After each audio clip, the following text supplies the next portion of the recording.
Hi everyone, my name is Camille, and for this assignment, I've chosen the topic of intimate partner violence, as it's a widespread issue throughout the US. However, before we get started, I would like to make a few disclaimers. First, I just want to inform you all that I will be discussing physical and sexual violence against both men and women in this presentation. Additionally, for research purposes, most of the statistics in this presentation pertain to the US.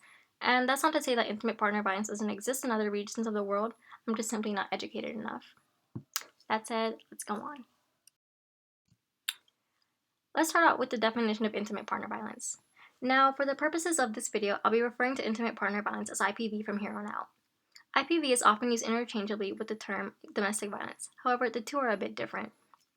More specifically, IPV includes any action between intimate partners in which one person's goal is to harm the other person.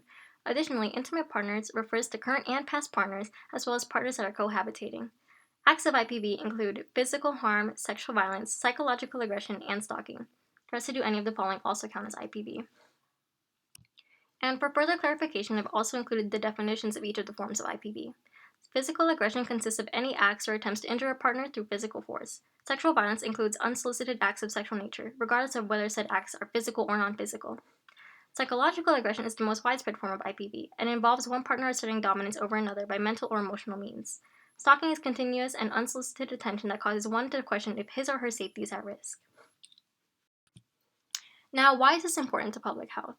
It's important that this issue be discussed because of how prevalent it is. According to this course's textbook, the amount of males and females that are affected by IPV each year surpasses 12 million.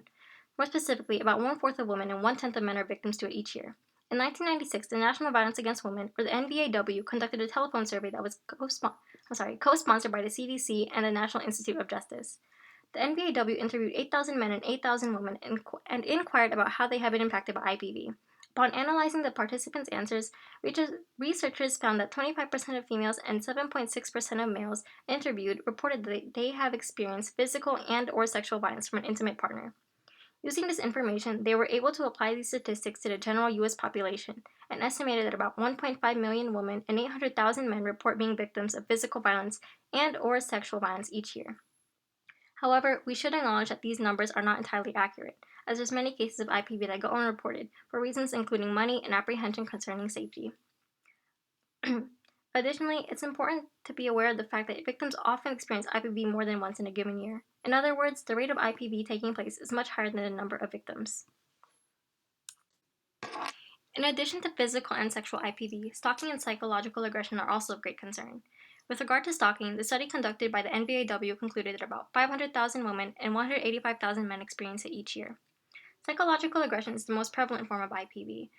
In a different study that took place in 2011, researchers found that psychological aggression is inflicted upon an estimated 47% of women and 46.5% of men annually. When examining IPV trends, it's clear that males and females demonstrate obvious differences. Ultimately, females experience IPV more frequently than males. Females aged 16 to 24 make up the largest proportion of IPV victims, and it's possible that cultural norms and men and women's different physiques contribute to these disparities. Among females, 1/5 have been victims of physical IPV, 1/5 have been victims of sexual violence, and 1/10 have experienced stalking. For males, these same statistics are 1 in 7, 1 in 12, and 2 in 100. Now, that might have been a lot of information to digest at once, so I put together this simple table to demonstrate the differences in the rate of IPV between males and females. I've also converted the ratios into percentages so that they may be a little bit easier to comprehend. Other disparities include age and race. In many cases, IPV victims report that they first encountered this public health concern before the age of 18, specifically 1/5 of female victims and 1/7 of male victims. Additionally, according to the American College of Obstetricians and Gynecologists, women of reproductive age had the highest rates of IPV. As for race, multiracial and Native American/Alaskan Native women report the highest rates of IPV. In the most extreme scenarios, IPV can lead to the death of someone in the relationship. According to the Centers for Disease Control and Prevention, 1/5 of homicides in the United States are carried out by an intimate partner. Altogether, on average, about 1,300 people living in the United States die by IPV. The effects of IPV are not limited to the time they take place. In other words, IPV has the potential to leave long-term effects on victims even after they have escaped an unsafe environment or relationship. These effects can be physical and/or psychological, and include, but are not limited to, PTSD, anxiety, depression, and problems associated with the reproductive system. While IPV is a pressing issue in the United States, there are things that can be done to prevent it or minimize its effects.